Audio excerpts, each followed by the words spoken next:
आसिमा ने नए घर की दहलीज पर कदम रखा और पहली नजर ही में दीवार पर लगी वो तस्वीर देख ली। एक खूबसूरत औरत की मुस्कुराती हुई तस्वीर, फूलों के हार में सजी। ये जैनब थी, उमर की पहली बीवी, जो 3 साल पहले एक हादसे में चल बसी थी। आसिमा ने गहरी सांस ली। वो जानती थी ये आसान नहीं होगा, लेकिन इतना मुश्किल भी नहीं सोचा था। आ जाओ, अंदर आ जाओ, उमर ने नरमी से कहा, लेकिन उसकी आवाज में भी एक अजीब सी हिचकिचाहट थी। सहन में 2 बच्चे खड़े थे, हमजा 16 साल का और आइजा 13 साल की। दोनों के चेहरे सपाट थे, न खुशी न नाराजगी, बस एक मोहतात दूरी। अस्सलामु अलैकुम बच्चों, आसिमा ने मुस्कुराकर कहा, हाथ आगे बढ़ाया। हमजा ने सरसरी सा सलाम किया और अंदर चला गया। आइजा ने सिर्फ सर हिलाया, आंखें जमीन पर जमाए। आसिमा का दिल भारी हो गया, लेकिन उसने खुद को समझाया, वक्त लगेगा, मोहब्बत जबरदस्ती नहीं की जा सकती। पहला हफ्ता खामोशी में गुजरा। आसिमा ने घर संभालने की कोशिश की, लेकिन हर कदम पर ऐसा लगता जैसे वो किसी और के नक्श एक कदम पर चल रही हो। बावर्ची खाने में हर चीज अपनी जगह पर थी, बिल्कुल वैसे जैसे जैनब ने छोड़ी थी। मसालों के डिब्बे, बर्तनों की तरतीब, सब कुछ एक खामोश यादगार की तरह।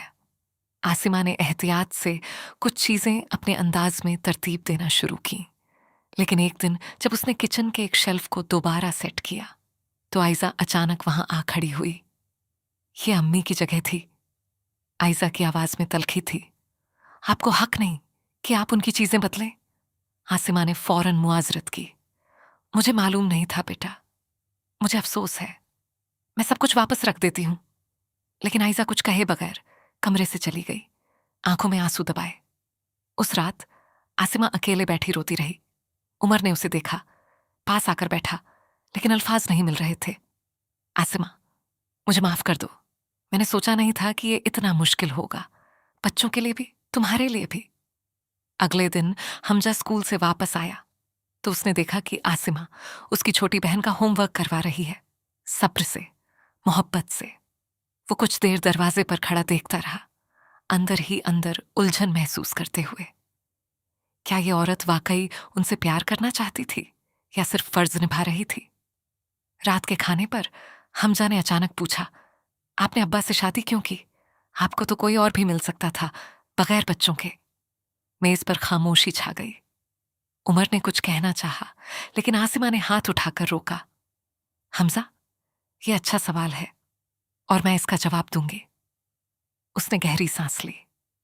मुझे तुम्हारे अब्बा की इज्जत और नरमी पसंद आई, और जब मैंने तुम दोनों के बारे में सुना तो मुझे डर नहीं लगा। मुझे लगा शायद मैं तुम्हारी जिंदगी में कुछ अच्छा ला सकती हूं। लेकिन मैं तुम्हारी अम्मी की जगह लेने नहीं आई, कोई भी उनकी जगह नहीं ले सकता। मैं यहां हूं अगर तुम्हें कभी जरूरत हो। आइजा, जो खामोशी से सुन रही थी, आहिस्ता से बोली, अम्मी बहुत अच्छी कहानियां सुनाती थीं सोने से पहले, अब कोई नहीं सुनाता। आसिमा के दिल में कुछ नर्म पड़ा। क्या तुम चाहोगी कि मैं कोशिश करूं? शायद इतनी अच्छी ना हूं जितनी तुम्हारी अम्मी थी, लेकिन कोशिश कर सकती हूं। आइजा ने कुछ लम्हों के लिए सोचा, फिर बहुत आहिस्ता से सर हिलाया, तकरीबन नाकाबिले तवज्जो। ये एक छोटा सा लम्हा था, लेकिन आसिमा के लिए ये किसी बड़ी जीत से कम नहीं था। हमजा ने कुछ नहीं कहा, लेकिन उसकी आंखों में पहले जैसी सख्ती थोड़ी कम महसूस हुई। उस रात आसिमा आइजा के कमरे में गई, बिस्तर के किनारे बैठी और एक आहिस्ता नर्म कहानी सुनाना शुरू की। दरवाजे की ओट से हमजा चुपके से देखता और सुनता रहा, दिल में कुछ उलझा हुआ सा एहसास लिए। कुछ हफ्तों बाद एक दिन आसिमा अलमारी साफ कर रही थी जब उसे एक पुराना खत मिला, जो अलमारी के पीछे एक भूली हुई जगह में पड़ा था। लिफाफे पर जैनब की खत्ताती में लिखा था, उमर के लिए, अगर कभी मैं न रहूं। आसिमा के हाथ कांपने लगे। उसने फौरन सोचा कि यह खत बंद रहना चाहिए, उमर को दे देना चाहिए, इसे खोलना नहीं चाहिए।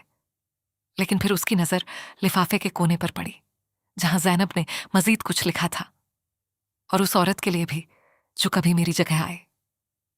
आसिमा का दिल जोर से धड़कने लगा। क्या जैनब ने यह जानते हुए लिखा था कि एक दिन कोई और औरत इस घर में आएगी? उसने खत हाथ में पकड़े रखा, सोचती रही कि क्या करे, खोले या उमर का इंतजार करे। उसी लम्हे दरवाजे पर दस्तक हुई। उमर कमरे में दाखिल हुआ और उसकी नजर आसिमा के हाथ में पकड़े लिफाफे पर पड़ी। उसका चेहरा सफेद पड़ गया।